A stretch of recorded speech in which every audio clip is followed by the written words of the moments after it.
Afternoon once again. So my name is Nkosi Konasivanda. I'm with the Media Institute of Southern Africa, and I'll be one of your moderators for the afternoon session. Did everyone enjoy their lunch? Yes, that's a yes. Okay, thank you. So for those who are tweeting, please use you're free to use the following hashtags. The first one is hashtag DRIF22. And then the second one is hashtag for a rights respecting Africa. Did we get them? And feel free to take the following accounts at Paradigm HQ, at Mrs. Zimbabwe, and at Mars_Zim. All right, so for the first part of our afternoon session, we will have a presentation from Rufaro Mandu, a legal expert, a cyber law expert on the Data Protection Act and its implication on digital rights. So just a brief background on the Data Protection Act. How many of us have heard of this act? Just by show of hands. How many? That's a significant number. How many have gone through the act? Or an analysis or an article on the act? So I see the number has decreased. So it's a good thing we have Rufaro. She'll just give us a rundown of what the act has. So just a brief background of the act. 2021, Zimbabwe enacted the Data Protection Act, which also has aspects relating to cybersecurity.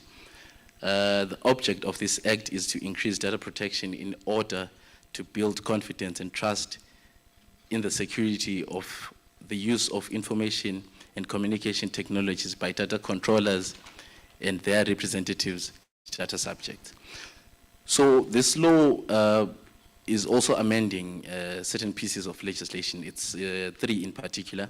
The crime law, which is the Codification and Reform Act, the Criminal Procedure and Evidence Act, as well as the Interception of Communications Act.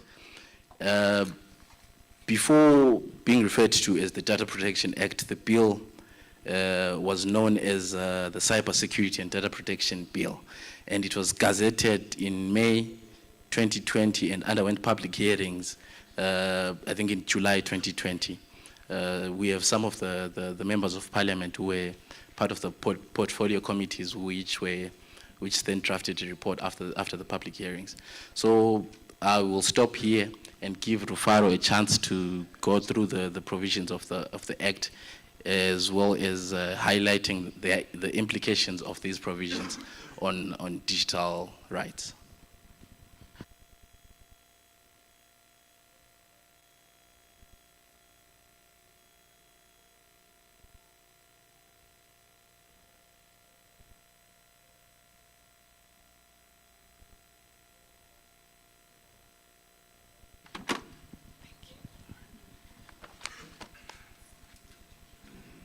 I don't know whether to keep my mask on or to remove it. I'll just remove it. Good afternoon, ladies and gentlemen.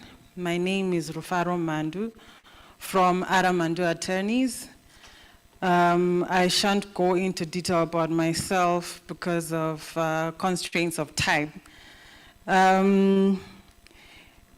I'm happy that we are all familiar with the Data Protection Act, and some have actually gone through it. It's quite a voluminous act, piece of legislation, because it touches on the law on data privacy rights, and then it amends the Criminal Law Codification Reform Act, like what has been referred to by Nkosi earlier, and then the Criminal Procedure and Evidence Act, and then the Interception of Communications Act. So it's quite voluminous, and honestly, 30 minutes will not do justice to going through the act itself. I will not lie. It's is difficult. We would need days to really disseminate it and, really understand what is really going on in this piece of legislation. Otherwise, the good thing is at least now we're restricting ourselves to digital rights. I want to understand whether there's anyone who can tell us what they understand by digital rights. Is anyone able to tell us what they understand by digital rights? I like being interactive, guys. It comes with my, with my job. I like interacting with people. Is anyone able to tell us? Anyone? Shall I pick anyone I like to tell us?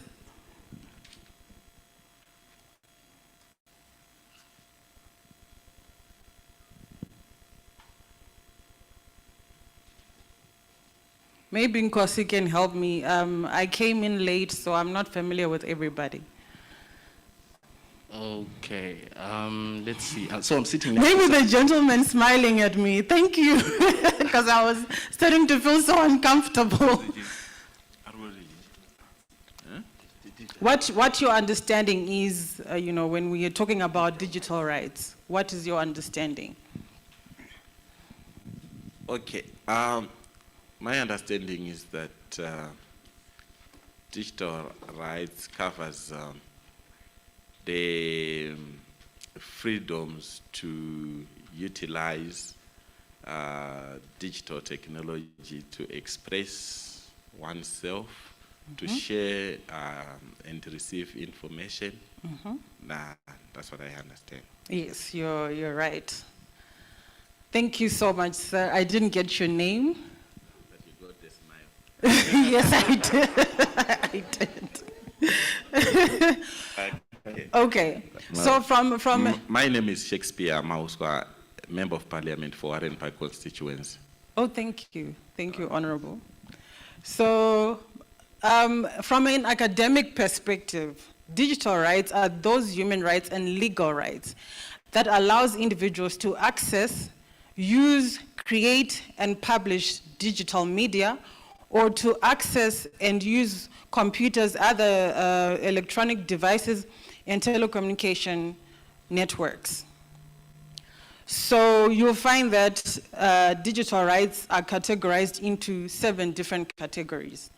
So the first being access to use ICTs, the second being freedom of expression, information, and communication, the third one being data protection and privacy.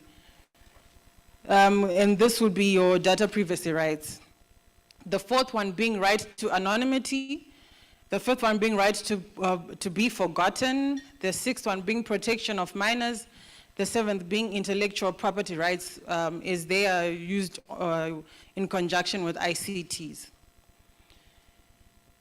And I like to discuss data privacy rights more than anything else because it's my area of passion when it comes to ICT law. And data privacy rights is part of digital rights. It's actually a form of digital rights. And these are rights of citizens to have control over how their personal information is collected and used. And you'll find that the Data Protection Act is mostly centered on data privacy rights insofar as its enactment, where you see part 1 up until part 5, which talks specifically to data protection and data subjects and the like. So when you then go to the amendments where we're talking about cyber crimes and the like, now we're talking about other forms of digital rights, which you're talking about freedom of expression, which a friend of mine is really big on. Well, she's not here, Nompilo. She loves, she loves freedom of expression a lot. So also data privacy rights are also categorized into 9 different categories, which are all entrenched in the Data Protection Act. And these include right to be informed, right to information, right to access, right to object, right to rectification, right to erasure and blocking, right to file a complaint, right to damages, right to data portability, and right to be forgotten. And you also see that the Data Protection Act also touches on the principles of data protection itself, which includes lawfulness, fairness, and transparency, purpose of limitation, data minimization, accuracy, storage limitation, integrity and confidentiality, and accountability.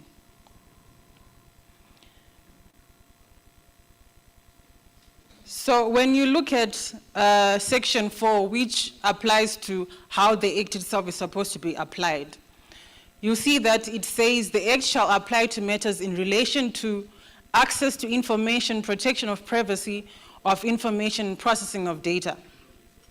And the Act actually says that it shall be applicable to the processing of data carried out in the context of the effective and actual activities of any data controller. And this in itself shows how important it was for the legislator to incorporate digital rights and to enforce them in our laws. And then we go to Section 6, which talks about the functions of the Data Protection Authority. I've skipped Section 5 deliberately because we're trying to minimize our time. You will see that the functions of the Data Protection Authority also reinforces the need to reinforce and make sure that digital rights are upheld in our laws. So you see that how important it is for them to say we are regulating the manner of processing of data and making sure that the lawful processing of data is adhered to. That in itself is upholding digital rights. Then we go to Section 7, which talks about the duties of the data controller. And I have listed 3 things which are really important when you're talking about the data controller. The data controller is supposed to ensure that the data is processed adequately, accurately, and identifiably. And they're supposed to take all appropriate measures to ensure that processed data is accessible regardless of technology used thereof, and ensure compliance with this section by employees, subordinates, and subcontractors. This in itself is reinforcing digital rights, because when you're talking about accessibility, you're talking about the right to access. And the right to access, and this makes this piece of legislation be able to be read together with the Freedom of Information Act. I hope everybody has heard of the Freedom of Information Act, which was enacted in 2021. So you will find that our legislator did this deliberately to make sure that our laws are self-harmonizing, to make sure that when you're talking about ICT law, you cannot read the Data Protection Act without looking at the Freedom of Information Act. So here, Section 7 is reinforcing that.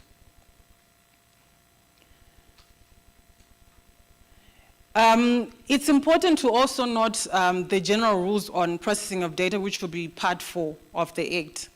And consent is a big deal in the Data Protection Act. You'll find that it runs through from Section 8 up until Section 16, where the consent of the data subject is a big thing. And that in itself, it empowers data subjects to ensure that their data is not just being processed willy-nilly, and you've got a certain amount of control insofar as how your data is being processed. You actually have the right to object to the manner it is being processed. You've got the right to find out how it is being processed. So that in itself, it reinforces digital rights like I've earlier mentioned. And then we go to focusing on the different types of data that are being considered in the Data Protection Act. And you find that all these different types of data, one has to consider the levels of consent that are required. And that in itself, it reinforces the issue that I was talking about, the right to object, which is a digital right, which is really important, which is a data privacy right that is important insofar as ICT law is concerned. Section 10 talks about non-sensitive data, where personal information can be processed by consent of the data subject.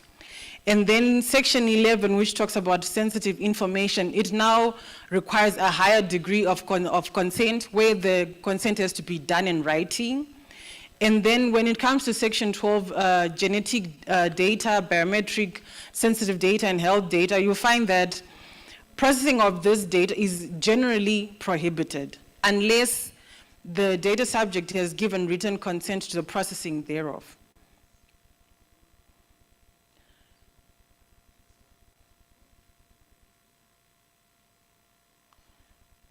Now, when we go to the duties of the data controller, which are found in section 13, you'll find that the right to privacy is also upheld, and the right to find out how your data is being collected and how it's being used and how it's being processed is also reinforced in this section.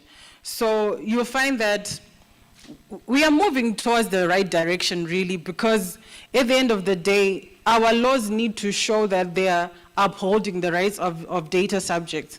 And then section 14, it actually lists for us the rights of data subjects that are being considered in this section.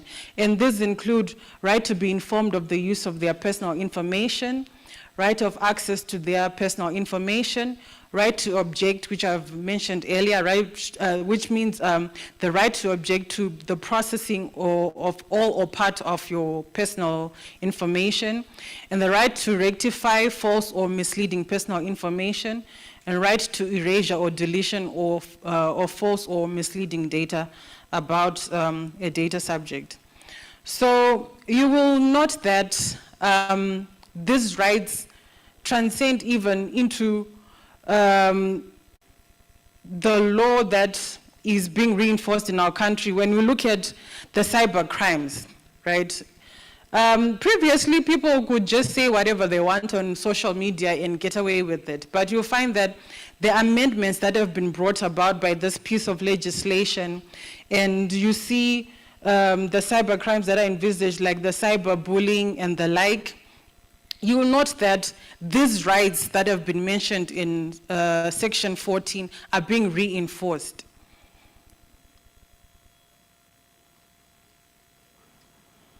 So I will give you an example of one particular section that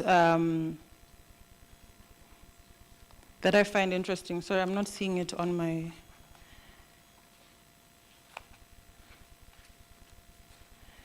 Yes, let me read it for you.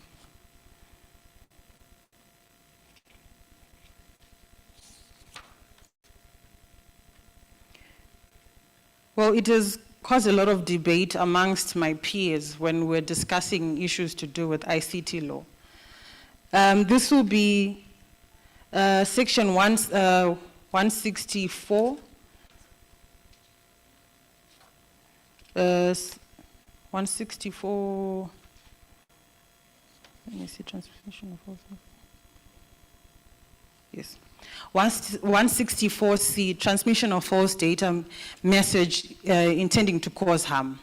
It says any person who unlawfully and intentionally by means of a computer or information system makes available, broadcasts or distributes data to any other person concerning an identified or identifiable person, knowing it to be false with intent to cause psychological or economic harm shall be guilty of an offense, and then it talks about the sentence itself. So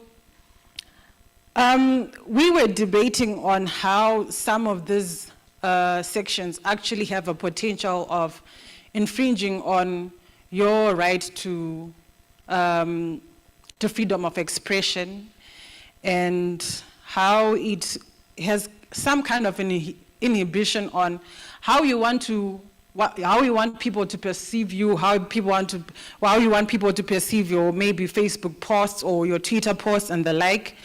And I would like to know from you what you think about this section insofar as digital rights is concerned. Do you think that it's It's a section that, because when we look at the Constitution, if I may just give you a brief background. When we talk about our laws in Zimbabwe, our first port of call is always the Constitution. And our Constitution gives us the right to freedom of expression, the right to freedom of information, the right to dignity, and the right to privacy, right? So it also says, the Constitution also says that when you're exercising your right to, for example, privacy, you have to exercise it, or rather, your right to freedom of expression, you have to exercise it in recognition of the next person's fundamental rights, right? I'll give an example. Someone makes a post talking about, this is very rampant on Facebook, on how they were shurugwid by someone else. This means that they had a transaction that went sour. This particular person made an advert for particular services. Maybe I make an advert that I'm selling furniture, and then Kosi responds to my advert, and then I tell him, pay me 3,500 for this set of sofas that you want, and then he makes that transfer to me, and that's that. He never sees his sofas.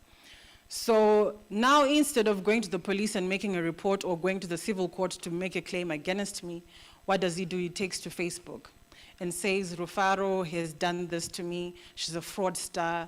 I gave her 3,000 for a set of sofas. She lied to me that she sells furniture and the like, right? I have my right to dignity, right? And I've got the right to privacy of whatever happens in my private life. You see, because this is a transaction that was done in private. It wasn't done on Facebook, right? So this is in private. I'm just provoking thought in you. So now we can even twist it further and say probably we had a thief with Nkosi. Now he's actually lying that there was this transaction, hence the false information, if you go to the section that I referred to, that I read out to you. So, following what the Constitution says, right? It's actually section 86 of the Constitution. The first part is the one that says, when you're exercising your fundamental rights and freedoms, you have to be in cognizance of the other person's rights and freedoms, right? So now he's exercising his freedom of speech, which is the right, the freedom to express oneself. That's what section 61 says, right, to freedom of expression, right? At the same time, I've got my right to dignity. So what do you think, guys? When you're looking at, because that's part of digital rights, right? So what do you think about this section? In the meantime, he is trying to advise all of you that maybe Rufaro is a fraudster. At the same time, you've not heard Rufaro's side of the story. It might be true, it might not be true. So this is where we are coming in, the media lawyers and the like, saying, okay, this particular section has got potential to infringe on digital rights. Because at the same time, he's got the right to tell you, all of you, that Rufaro is a fraudster, she's lying that she's selling furniture. At the same time, I've not been heard in court.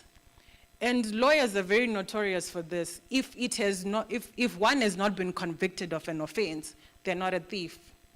You cannot call me a thief or a fraudster if I don't have a previous conviction saying that I'm a fraudster or a thief, you see. So these are some of the issues that we're debating on with my peers behind closed doors regarding this piece of legislation. Now I'll give you another example of the controversy of digital rights. Right, we've got section 379 which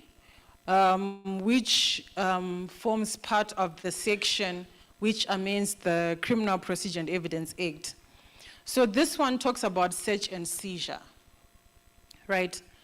So it actually empowers a magistrate to give an order to say to, if a police officer makes an application, maybe on behalf of a complainant, after a police report has been made, the police officer can actually make an application to the magistrate to say, can we search Rufaro's house to find out if it's true that she's selling furniture or she's trying to, you know, I'm going with the example that I gave earlier. Or maybe let's just say, let's stretch it and say maybe she's involved in drug peddling, right? And it has been reported on Facebook that this is what is happening. So the courts this law is empowering the police to come to go to the courts and actually get a court order to say, okay, can you produce, or maybe in Nkosi, can you produce the evidence that shows that there was an advert that you responded to, for example. So now, if it is a situation where I have made a report against Nkosi to say he has defamed me on social media, and I want that piece of, I want the service provider. For example, TikTok is now in South Africa. So our laws have been harmonized to such an extent that you can apply for a court order in Zimbabwe, and it can be enforced in South Africa through our harmonized pieces of legislation. Sorry, I seem to digress, but I'm trying to get to my point.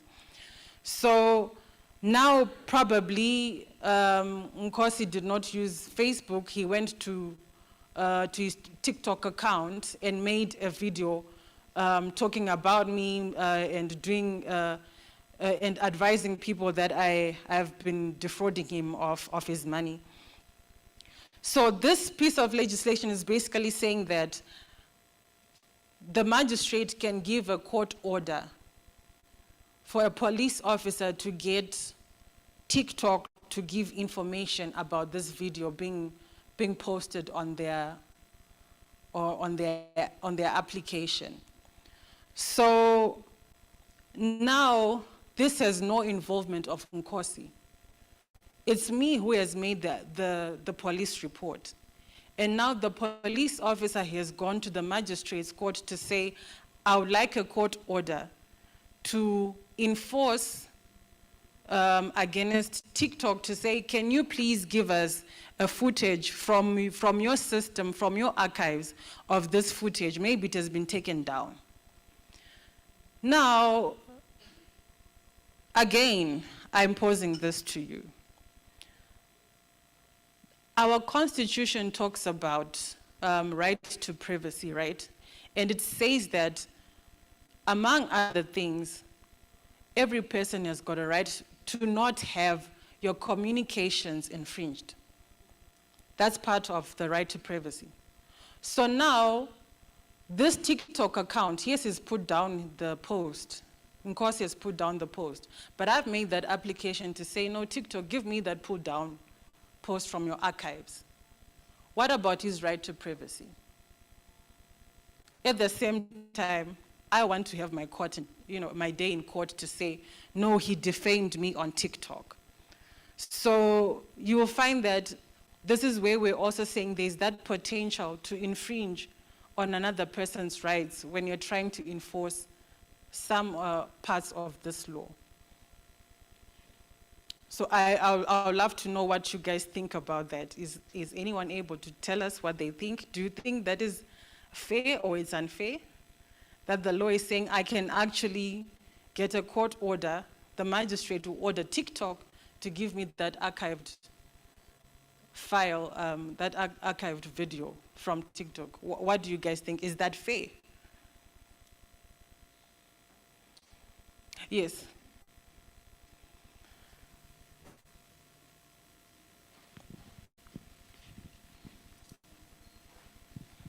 Well, I'll just quickly respond to that. It seems you are mainly basing on what the magistrate has said.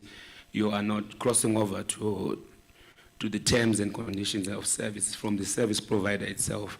Many a times we have seen many governments, court orders within their jurisdiction trying to enforce information to be retrieved from various social media platforms. You don't get that easily, because in as much as you may have your own legal rights to access any content that you feel you may want to do so as empowered by any local constitution, the service providers themselves, they also have a mandate to also protect my information. So you see that the terms of service and agreements on various social media platforms, they will not budge into a mere request of information from judges or lawyers, especially if they feel that these requests, they also infringe on the rights of their clients as well. So it's not a walk in the park to say you are armed with a subpoena to get certain information, and then the service providers like Twitter or Facebook or whatever it is, they're also going to give up that information because there's been a legal demand from a certain local jurisdiction. They would also fight to make sure that they protect your privacy. That's part of the terms and conditions as well with them, unless where they are very clear, where it is clearly an issue of national security. Maybe these are the few areas where most of these social media platforms would cooperate, and you have to prove beyond reasonable doubt that it is an issue of national security. Otherwise, even armed with that subpoena, you may never get it right. Thank you, sir, for your contribution. I was mainly focusing on what the legislation is saying. Of course, we are enlightened to that extent, but I'm just looking at it from the perspective of how fair or unfair it would be. Hypothetically speaking, saying that it would be, you'll be able to actually enforce it. Because the issue of enforcing it, that's another issue altogether, like what you're saying. I wanted to find out from you whether it will be fair or unfair.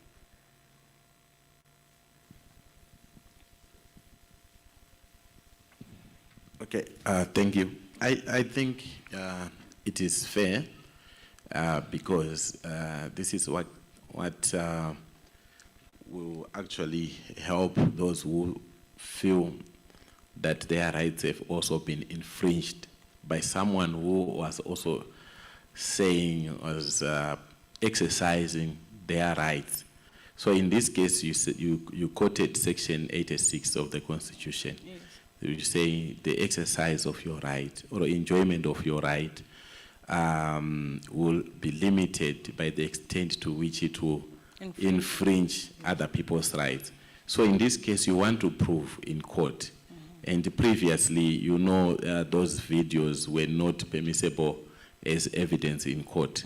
So this is a change which is in terms of what can be permissible within a court of law. So I think it is also right. And also, even the way you get the information is also covered. The data subject on Section 14, they also have rights to be informed the purpose of which the data being retrieved will be used for.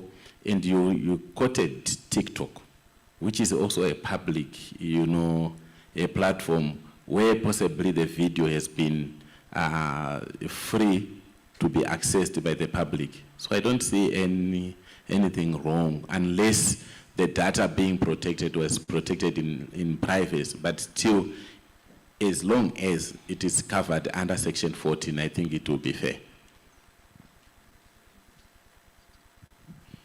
All right, thank you.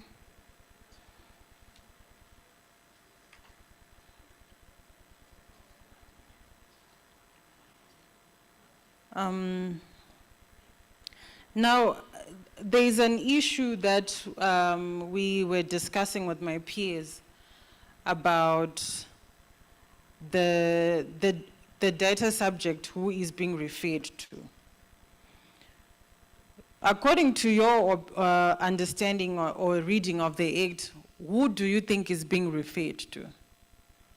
Do you think it's a, okay, maybe if I can give you a background. There are two types of persons in this world, right? There is an individual who is who is a human being.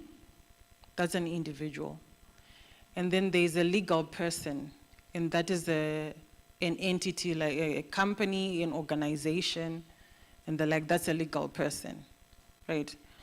So your understanding of the person whose digital rights are being protected, according to the reading of the Data Protection Act, who is that? I'll give you an example of what happened to a particular organization without telling you who the organization is and the like. But this is what happened. There was a communication that was done on a WhatsApp group, a company's WhatsApp group. And this was an internal understanding. However, the internal understanding was going to affect their customers, the end users, you guys who are not on the WhatsApp group, right? So one of the employees decided to leak the information and tell their cousin, my guy, this is what our company is planning. Ish, yeah, this is what's happening, right? They leaked the information. And then the cousin found it really interesting and passed on to their friend group, their group chat. And people from their group chat passed it on to other people until it became known by the management of this company that one of the employees had actually leaked this information. Right. Now, when you look at the description of who a data subject is in terms of the Data Protection Act, what do you think about that scenario? Who is being protected?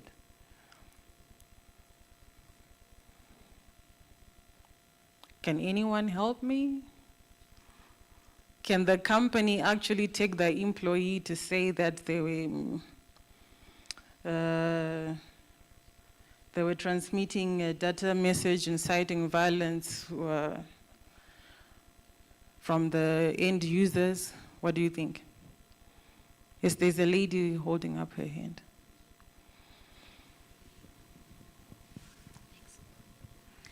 Okay, so I think in that scenario that you just given us, the employee obviously is at fault, because I'm sure in his or her employment contract, there should be a clause that speaks to confidentiality, company information. You can't just pass on information. Sometimes it's difficult. You can't even share it with your husband or your wife, because it's company first. It's got nothing to do with family or friends or whatever. So I think in this case, the company will have to protect its reputation and everything, and and obviously the employee is at fault, because the other people are third parties. They are just passing on information that was already passed on by someone who are supposed to keep that information private. Thanks. Thank you so much. Thank you for your contribution. But before I wrap up, still my question is, according to your understanding of the Data Protection Act, can the company be identified as a data subject? Honorable. You want to answer it, or?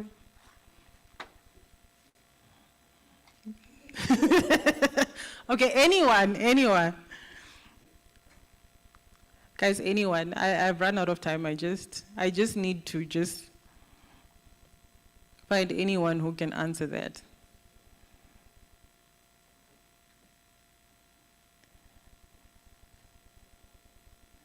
Yes, maybe you can try.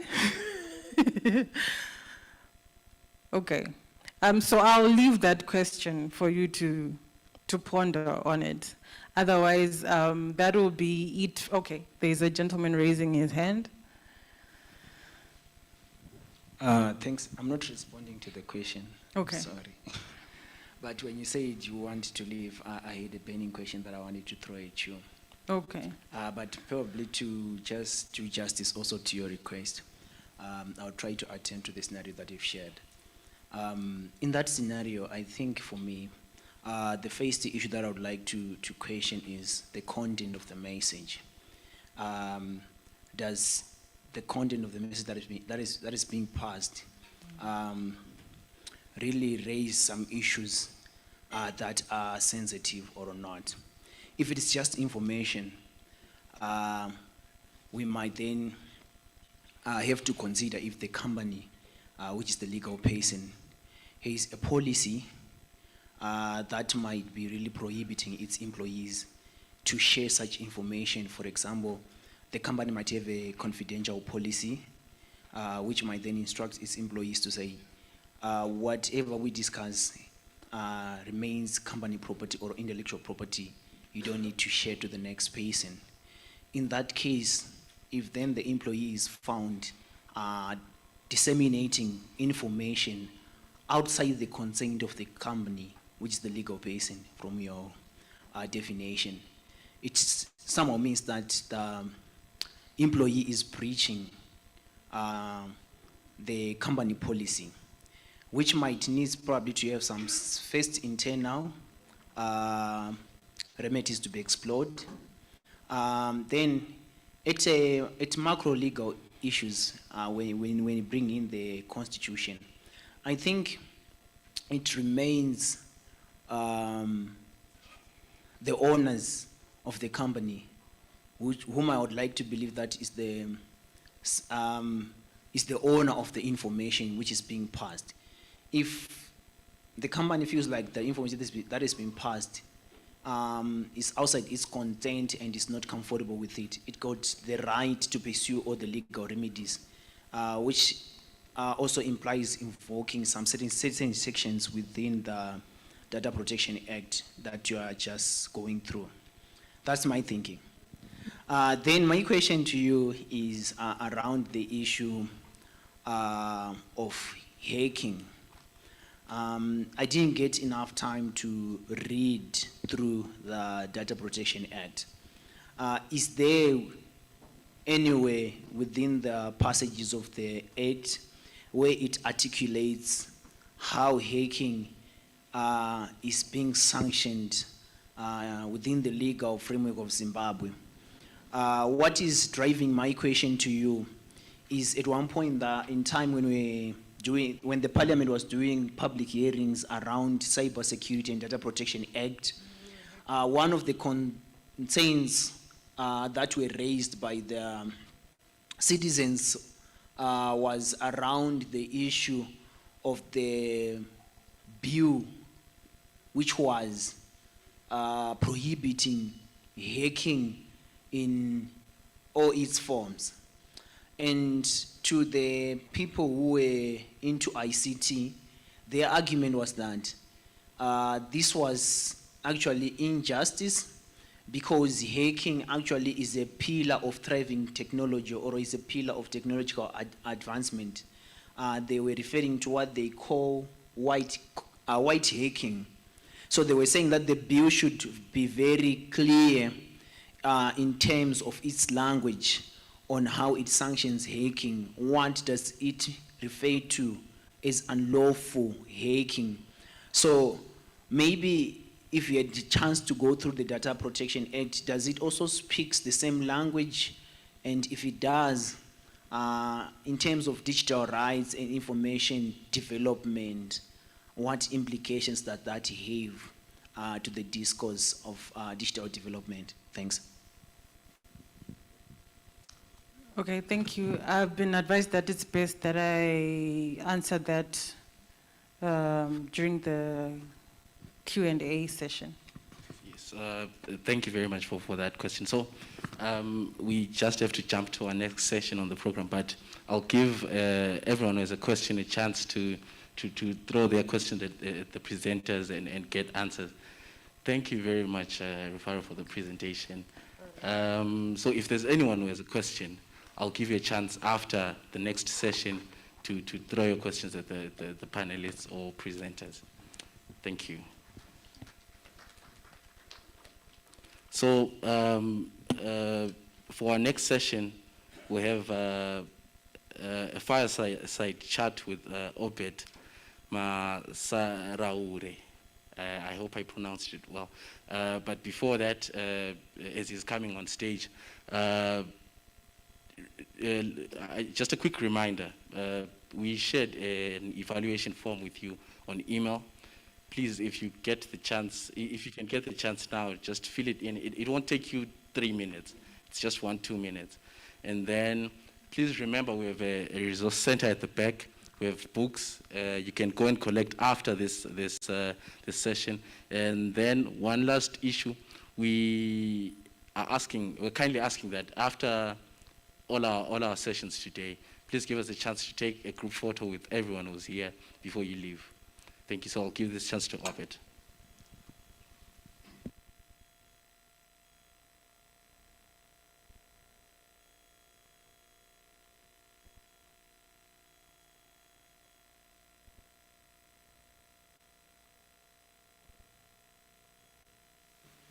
Thank you so much. Is everyone, I know, lunchtime sessions have a way of, just getting everyone comfortable and nicely cozy into that state where you just want to snooze. But again, I think I've said my name, but I'll say it again in case someone came before I introduce myself. My name is Tobegile Matimbe from Paradigm Initiative. And with me for this chat is Obed Masaraure. I don't know, who knows Obed here? The media. Okay, Obed, so yeah, we've got, a good, team and a good full room of, great participants who have been engaging since the morning. I'll allow you to introduce yourself, where you're from, the organization, what you do that makes you tick, and that makes you known by the people in this room. And yeah, I will take it away from there. I don't want to do injustice by reading out your profile, but feel free to introduce yourself and we'll have this nice conversation. Thank you so much, Torekile. Revolutionary greetings, everyone. My name is Obed Masaraure. Like she rightly said, I'm a teacher. I teach chemistry. I'm glad my boss is here. I teach chemistry at Chairman's High School in Mashonaland East, Wedza district. I'm also the incumbent president of a union of fighters, which we call Amalgamated Road Teachers Union of Zimbabwe, which is a center for fighting for labor justice for teachers and inclusive access to education for the children of Zimbabwe. Yeah, I think that's enough. All right, thank you so much for introducing yourself as a teacher and somebody who leads at ATUS. Yeah, but to kickstart the conversation, we are discussing digital rights and inclusion, and this forum is discussing how we can move towards a digitally inclusive and rights-respecting Zimbabwe. So I'm curious to know from you, with your work, with ATUS as a what I call a human rights defender, but you can correct me if I'm wrong if you're not. But I would like to identify you as a human rights defender because you did not highlight that essential aspect in your profile. So I would like to just know from you as a human rights defender what the online space is like for human rights defenders and possibly tap into some of your own experiences. Okay, thank you so much. I think it would be good for me to share a personal story with this house that on the 18th of January 2019, when the citizens of Zimbabwe were rejecting the hiking of fuel prices around 2 a.m. Past midnight, a group of armed people broke into my house. They were armed to the tooth.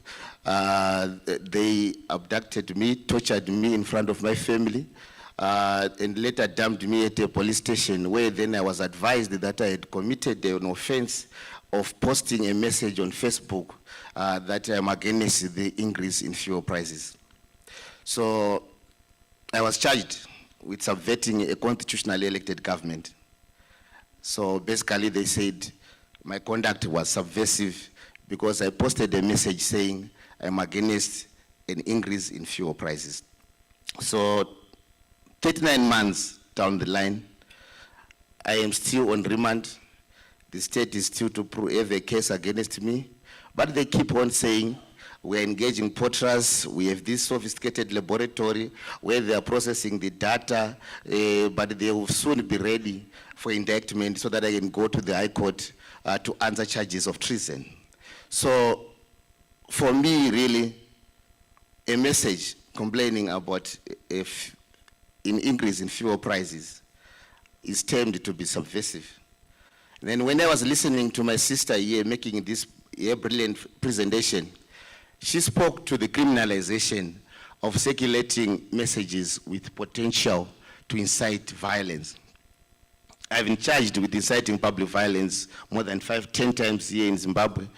But most of the times when I'm said to have incited public violence is when I've said, we want a living wage for teachers.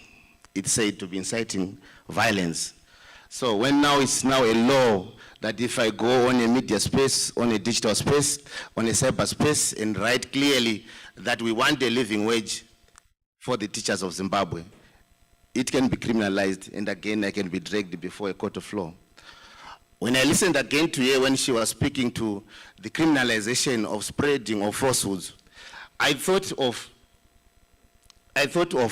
the smuggling back of criminal defamation, where obviously anyone and everyone can now be charged easily. Falsehoods in the hands of this Zimbabwean state can be anything, and they can change anything to be false, and it will be so difficult for you to prove that it's true. I will tell you that one biggest narrative on the 5th of May, 2019 again, when I was abducted and dumped, the state was all over the place abusing media, saying, these people are lying that they are abducted. So if I posted it on Twitter, they would arrest me and saying you are spreading falsehoods. They are doing it today. You all know that Joanna Mamombe and Cecilia Chimbiri are charged of spreading falsehoods because they shared the information that they'd been abducted.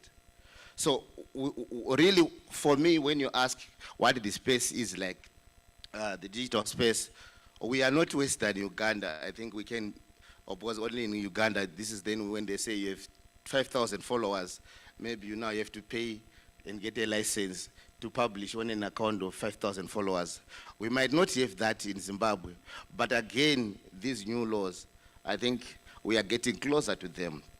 I remember now when she was speaking to the issue of electronic evidence now being admissible in court. I remember that we have escaped many times from being persecuted through prosecution because we would deny and the state would not get any evidence. I know one Makedenge from Law and Order, at one point in time, he had to book a flight and go to America to approach Facebook. I think some of you know the ridiculous guy called Makedenge. So he came back empty-handed. But so when they are now saying electronic evidence is now admissible in court, we know where they are going and how authentic is that evidence going to be. So really it's a whole lost. Now, we are also told that there is now a monitoring center, cyber security monitoring center, which will be housed in the office of the president. And that space has a right to intercept communication if it is deemed necessary. We are also aware that people with legitimate reasons can now access our data from the data authority, if that is true. So these are worrisome developments for human rights defenders. And for us, really, when we look at the Zimbabwean context, we don't have illusions. We don't feel like we are living in isolation. We know we are in a global context where there is an empire, and the states are in the ambits of these empires. And these empires, this empire, not empire, this is only one empire which consists of your transnational companies, your breadfruit institutions, everything, your big capital. We know that they exist illegally, and their dominance is based on the fact that they claim that states have a right to maintain law and order. So the maintenance of law and order is an excuse to punish the poor people. That excuse was introduced way back at the advent of capitalism. The reason why these states were introduced is to ensure that the poor people are punished. Okay, I see you want to. Right. I hear you, and I know we can have this chat until 5 p.m. just unpacking the issues. But what I like that you've done is you've kind of touched on some of the implications of the new Data Protection Act. I think we just kind of, touched the surface on it, but you are also raising some of the critical issues. And I'm just curious to know, I want to draw this conversation to, why are you concerned about being on Facebook and being free to say what you want and how you want it as a human rights defender? What is the importance of the internet for you as a human rights defender, and why should that space be protected, and why should you be free to express yourself without fear of repression? I'll tell you that we have scored countless victories on the internet. This is the space where we have government to answer.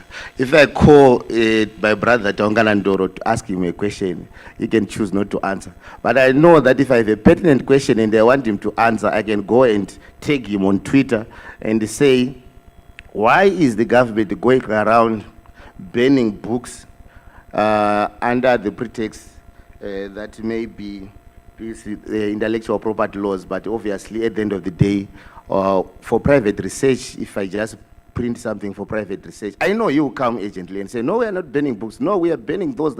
So this is a space where we can easily get the duty bearers, the solution holders, to communicate with us as the ordinary masses. So it is a space that we have successfully used for organizing. On the 31st of July, 2020, if I'm not mistaken, there is no one who went to the streets, but Zimbabwe was shut down because of the internet. Because what simply happened is that we announced that on this particular day, through Jacob Ngarufubi, as citizens, we are going to be protesting against corruption. I know for months, the state was in panic. There were roadblocks all over the country. The internet had to be closed.